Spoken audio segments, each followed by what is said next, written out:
format. If there's one matchup I've seen Greninja players struggle with, it's Snake. And throughout my time in Ultimate, I've heard pretty much every opinion on the topic. I've heard people say that Greninja beats Snake, Snake is Greninja's worst matchup, Snake is even, whatever. Addressing the side of people who think that this matchup is losing though, I feel that a lot of this claim comes from matchup unfamiliarity. But at the same time, can you blame them? Snake is one of the most unique characters to fight against in Ultimate, and your playstyle versus him is going to be way different compared to someone like Lucina. And not everyone has the time to put into grinding out this matchup and learning how to play around every little interaction. Anyways, I've spent the past 6 months living in the Snake Discord, grinding friendlies, recording footage, clipping examples, asking questions, theory crafting, labbing interactions, playing top Snake players, analyzing VODs, watching Snake tutorials, taking notes from anti-Snake guides, digging up old Vinny Twitch VODs, and working on this video just to pass on my knowledge to all of you. And seeing how the script for Just Neutral is longer than that of the entire video I made on Yoshi's story, oh boy, strap yourselves in. So without further ado, I present to you all How to Fight Snake,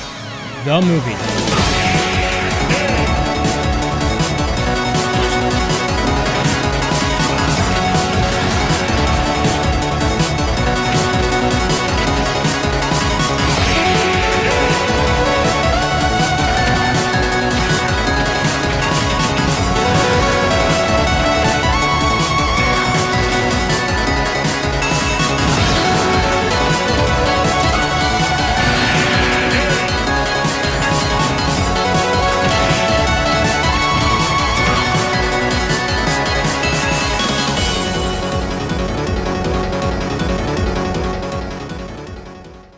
So let's kick this off with the most important move of Snake's that you'll want to play around.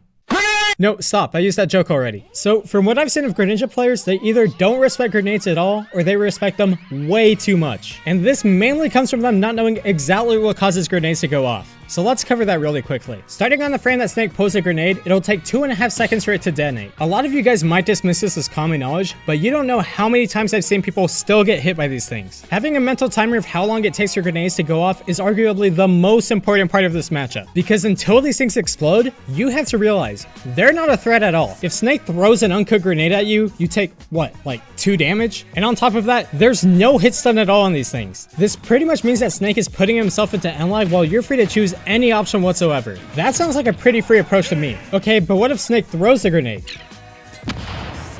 Yeah. Unless you're staying at pretty much point blank range, Greninja gets to low profile these things for free. And even if the item does hit you, that's not a threat. Remember, this only does 2 damage and doesn't cause you to flinch at all. And on top of that, the grenade actually bounces off of you, meaning that you're free to use any grounded attack without being at the risk of it detonating. Okay, so what about attacks? I feel like I can't press the A button in this matchup at all without exploding. While yes, attacks do cause grenades to detonate, the only 2 moves I can see realistically setting them off are dash attack and nair. And even then, if you're not landing directly above the grenade, nair is kind of pushing it. All this means for Greninja is that you have to play neutral, and dash attack is not neutral. You can actually use this property of attacks causing grenades to detonate against Snake. For example, an uncharged water shuriken will go right over the grenade and hit Snake. But if you see him go anywhere near this thing, just make it a slight charge and blow it up in his face. Let's break this down actually, because while it might not seem like much, this interaction is huge. What's crazy about these slight charge shurikens is that you only need to spend an extra 3 frames charging it for it to hit the grenade. That's nothing. This means that you can pretty much instantly decide between tossing a shuriken over a grenade or tossing a shuriken to hit the grenade. And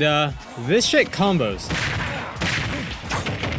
hard. If you manage to blow up Snake with a grenade, you can get a free nair, up smash, drag down up air, forward air, or even footstool for so much reward. Not to mention, you can combine this with Greninja's run speed to still confirm from across the stage. Guys, start looking for these situations, because from just one projectile, this is huge. And also, if Snake pulls a grenade on a platform, you can use Pump to kind of do the same thing, just without the combos. Greninja has a ton of ways to play around these things, and knowing exactly when they're gonna detonate keeps you from taking unnecessary damage. On top of that, let me tell you guys the secret about grenade toss and grenade throw. Because of the initial throw hitbox of the move, any attacks that hit grenade will not cause it to detonate. What this means is that you're free to toss out any attack without the risk of the grenade going off unless it does so after the 2.5 second timer. And if you want to use this against Snake, go ahead. Back air is incredibly good for this, since you can extend the lingering hitbox to last even longer to beat out Snake's approach options. The only thing that I will say about this is that if the grenade does collide with something like your hurtbox, shield, or another attack, attacking it will now cause it to explode. So keep that in mind. Alright, we've gone on about uncooked grenades, let's talk about cooked ones. Snakes tend to struggle against characters that have an immediate answer to these things. Some examples are Mega Man with pellets, Ness with magnet, and Inkling with splatter shot. Greninja's answer to grenade is substitute.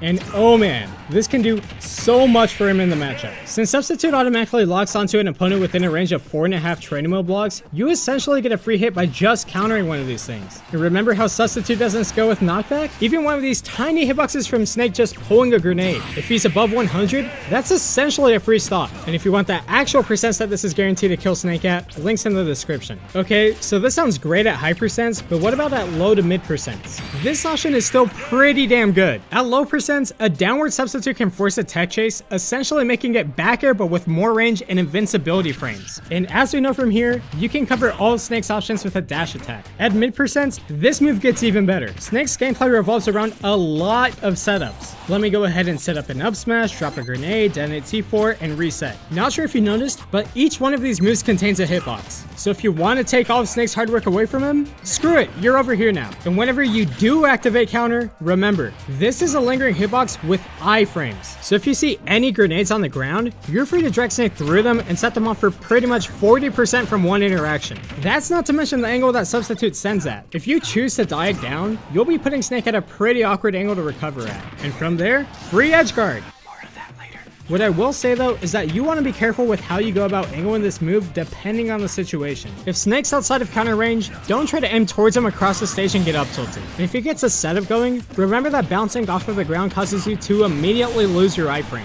Just be careful with it and you've got a great tool in the matchup. But as good of an option as counter is, you don't always have to use it. If Snake's tossing cooked grenades at you, for example, remember, you'll low profile these things for free. And if the grenade isn't physically bouncing off of you, that's more time that it's spending in the air. You'd be surprised by how much of a difference 5 frames in the air can change the positioning of this move, especially when you realize how much Snake players love to smash item throw these things. What this means is that Snake has to essentially guess where you'll be in order to connect a grenade. But if he misses, that's 24 frames before he can act. And from here, go ahead and get that approach. Compare that to where I see so many Greninja players going wrong in the matchup. I'm not sure why, but even some of the best Greninja players love to shield grenades, and I have so many problems with this. First of all, as I'm sure you guys know, I'm not a big fan of shielding with Greninja. On top of Greninja's out of shield options being pretty bad, you're taking one of your biggest strengths and pretty much throwing it in the garbage. So tell me guys, what's the difference between this Greninja and this one? That's right, this one's dead. Movement is such a key part to a character, and by holding the shoulder button on your controller, you're not doing yourself any favors. You're taking all of your momentum and suddenly equating it to 0. I'm gonna cover this more in depth in a minute here, but that's a huge problem, especially when you consider how much better Greninja's mobility is compared to Snake's. All that guessing Snake had to do to get a hit on you, you just made his life way easier for him.